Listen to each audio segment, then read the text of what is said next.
صباح الخير حبايبي، أتمنى تكونون كلكم بخير وانتوا تشوفون اليوم هذا الفيديو.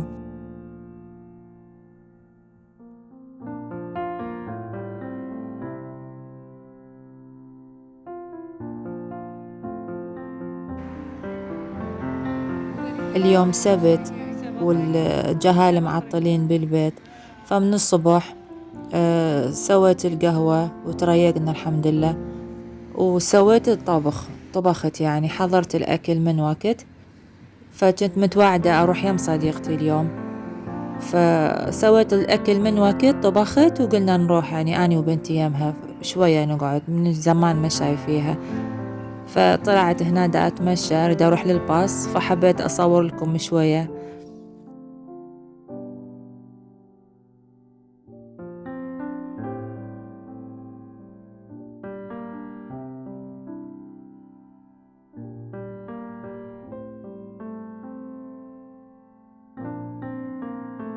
رحنا يمها الحمد لله وتونسنا، قعدنا شوية وتونسنا، وما قصرت ويانا بالضيافة، الله يزيدهم نعمة وبركة. فخلصنا وطلعنا شوية تمشينا بهاي الحدائق الحلوة. الحدائق هنا اللي بتركيا كلها بيها يعني ألعاب أطفال، ألعاب رياضية، اللي يريد يعني يحب يقعد الجو الطيب يعني والأشجار خضار، وهمنا اللي عنده أطفال اللي يحب يسوي تمارين رياضية همنا يقعد يتونس.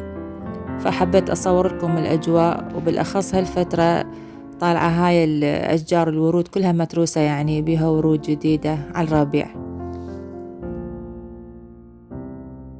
هسه هنا ثاني يوم الأحد، قلت أسوي غدا قلية مصلاوية.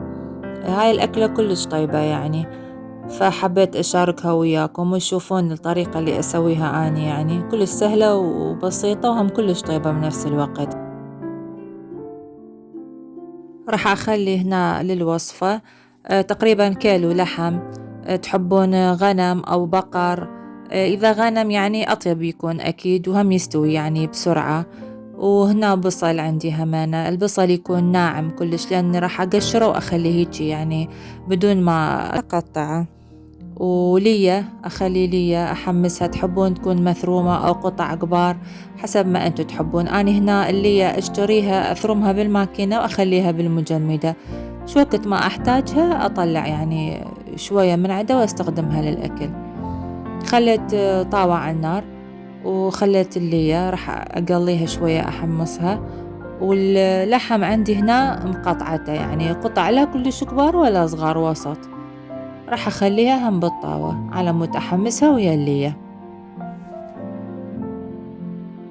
من تخلون اللية خلوا شوية زيت وياها على مود اللية يعني تنقلي زين، وبعدين ضيفوا اللحم مثل ما قلت يصير لحم عجل، لحم غنم. إذا لحم عجل يكون من الكتف، ما يكون بعصب كلش هواية ويستوي يعني ما يتأخر بالاستواء.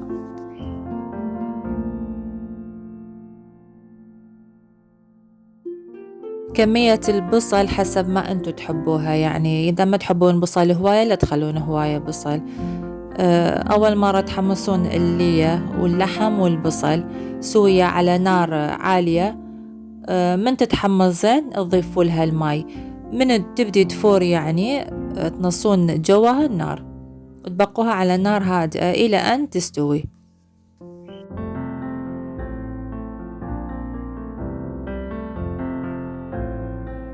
القلية المصلاوية مو مثل التشريب، يعني تختلف الإضافات مالتها. التشريب يكون بها مي أكثر، نخلي بها حمص أو يعني ثوم، بهارات اللي تحبون.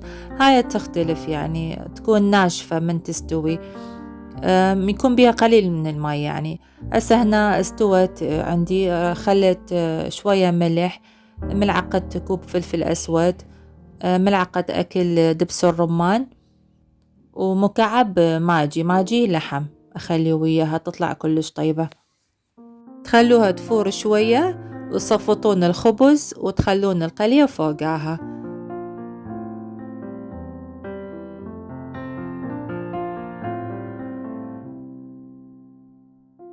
أتمنى عجبكم اليوم الفيديو وحبيتوا وتجربوها الوصفة إن شاء الله وتعجبكم.